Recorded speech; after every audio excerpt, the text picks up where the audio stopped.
Isaiah chapter 37. Jerusalem's deliverance foretold. When King Hezekiah heard this, he tore his clothes and put on sackcloth and went into the temple of the Lord.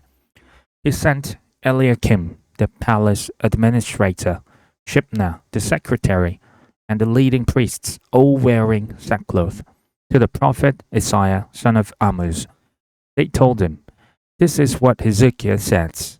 This day is a day of distress and rebuke and disgrace, as when children come to the moment of birth, and there is no strength to deliver them. It might be that the Lord your God will have the words of the field commander, whom his master, the king of Assyria, has sent to ridicule the living God, and that he will rebuke him for the words the Lord your God has heard. Therefore, pray for the remnant that still survives." When King Hezekiah's officials came to Isaiah, Isaiah said to them, "Tell your master, this is what the Lord says. Do not be afraid of what you have heard. Those words with which the underlying of the king of Assyria have blasphemed me. Listen, when he hears a certain report, I will make him want to return to his own country, and there I will have him cut down with this word." When the field commander heard that the king of Assyria had left Lachish, he withdrew and found the king fighting against Limnah. Now Sennacherib received the report that Tirhakah, the king of Cush, was marching out to fight against him. When he heard it, he sent messengers to Hezekiah with this word: "Say to Hezekiah, king of Judah, do not let the gods you depend on deceive you when he says, Jerusalem will not be given into the hands of the king of Assyria. Surely you have heard what the kings of Assyria have done to all the countries, destroying them completely. And will you be delivered?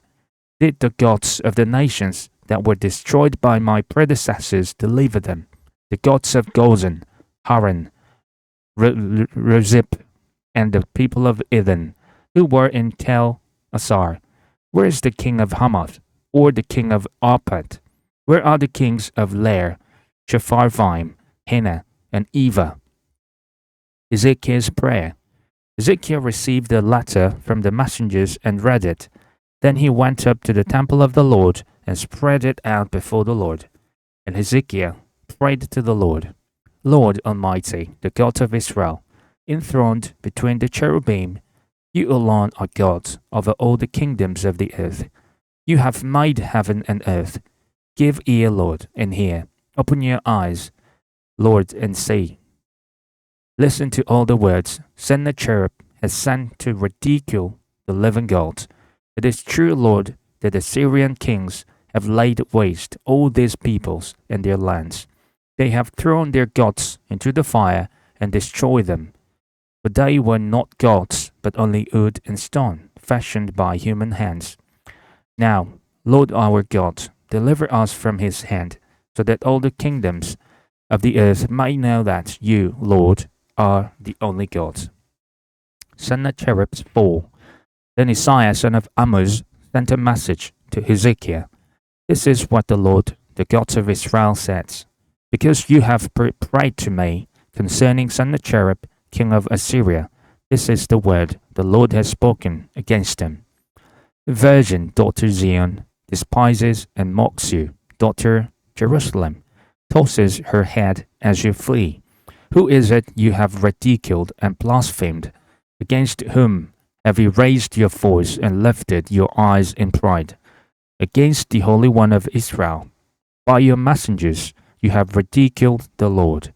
And you have said, with my many chariots I have ascended the heights of the mountains, the utmost heights of Lebanon. I have cut down its tallest cedars, the choicest of its junipers. I have reached its remotest heights, the finest of its forest. I have dug wells in foreign lands and drunk the water there. With the soles of my feet I have dried up all the streams of Egypt. Have you not heard? Long ago I ordained it. In days of old I planned it. Now I have brought it to pass that you have turned fortified cities into piles of stone. Dear people, drained of power, and are dismayed and put to shame. They are like plants in the field, like tender green shoots, like grass sprouting on the roof, scorched before it grows up. But I know where you are, and when you come and go, and how you rage against me.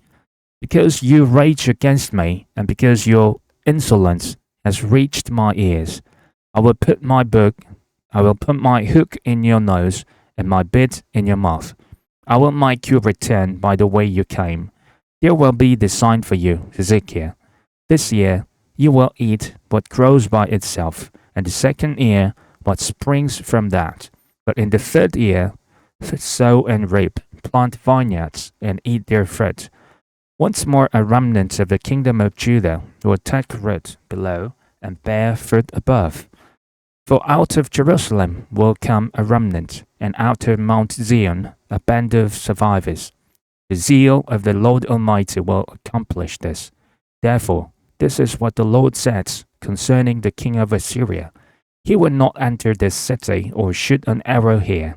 He will not come before it with shield, or build a siege ramp against it. By the way that he came, he will return. He will not enter this city, declares the Lord. I will defend this city and save it, for my sake and for the sake of David my servant. Then the angel of the Lord went out and put to death 185,000 in the Assyrian camp. When the people got up the next morning, they were all dead bodies. The Sennacherib, king of Assyria, broke camp and withdrew. He returned to Nineveh and stayed there.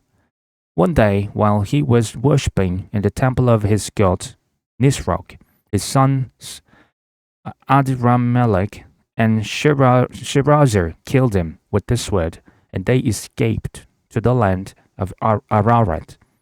And Esarhaddon, his son, succeeded him as king. Isaiah chapter 38.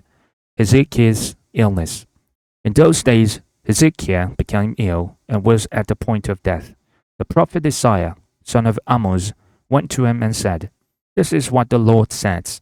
Put your house in order, because you are going to die. You will not recover." Hezekiah turned his face to the wall and prayed to the Lord. "Remember, Lord, how I have walked before you faithfully and with wholehearted devotion, and have done what is good in your eyes." And Hezekiah wept bitterly. Then the word of the Lord came to Isaiah. "Go and tell Hezekiah, this is what the Lord, the God of your father David, says. I have heard your prayer and seen your tears.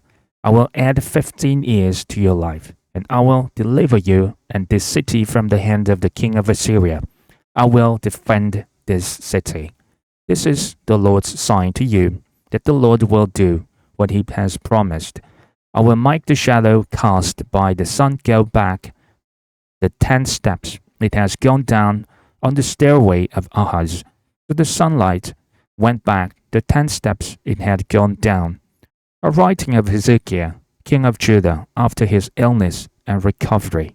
I said, in the prime of my life, must I go through the gates of death and be robbed of the rest of my years? I said, I will not again see the Lord himself in the land of the living. No longer will I look on my fellow man, or be with those who now dwell in this world. Like a shepherd's tent, my house has been pulled down and taken from me. Like a weaver, I have rolled up my life, and he has cut me off from the loom. Day and night you made me an end of me. I waited patiently till dawn, but like a lion he broke my bones. Day and night you made an end of me. I cried like a swift or thrush. I mourned like a mourning dove. My eyes grew weak as I looked to the heavens. I am being threatened, Lord. Come to my aid. But what can I say?